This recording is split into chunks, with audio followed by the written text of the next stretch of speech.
Washington Post columnist Marc Thiessen, Mara Eliason, national political correspondent of National Public Radio, and Molly Hemingway, senior editor at The Federalist. Okay, Mark. So I think the President of the United States is learning from his mistakes. If he had done this with James Comey after the 2016 election, there would be no Mueller probe today. The reality is that the President of the United States, it's absolutely normal after an election for the President of the United States to reshuffle his cabinet, to ask some people to leave and other people to come. When I was in the White House in 2004, President Bush waited until after the election for Donald Rumsfeld to replace him.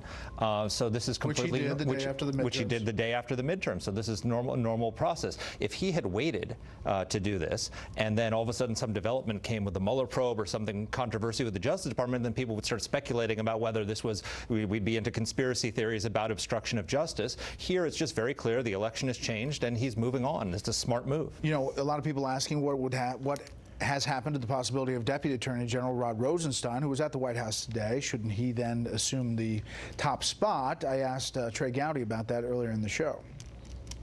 He is alleged to have wanted to invoke the 25th Amendment and question the president's fitness for office.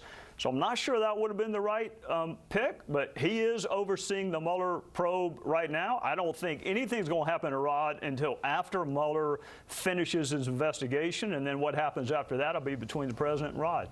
Mark. That's the big question, what happens to the Mueller probe, and that's why people are all up in arms, especially Democrats, because Rod Rosenstein now oversees the Mueller probe, but if the Attorney General is not recused, whoever replaces him can take that responsibility. In fact, DOJ said later in the afternoon that with Whitaker coming in, who has not obviously recused himself, he will now oversee. He will now have that responsibility. Then the question is, what does he do? In the past, he's spoken about ways that you can kind of starve the probe, deprive it of funds so it de facto shuts down. He's talked about how there should be a red line looking into the president's finances. That would be a bridge too far.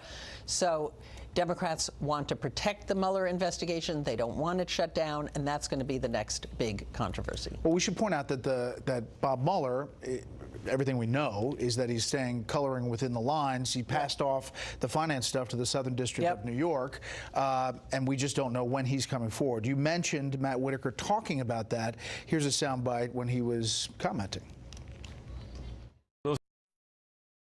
Govern the budget of the special counsel, and that is well within the purview of the Attorney General. So I could see a scenario where Jeff Sessions is replaced with a recess appointment, and that Attorney General doesn't fire Bob Mueller, but he just reduces his budget so low that his investigation grinds to almost a halt.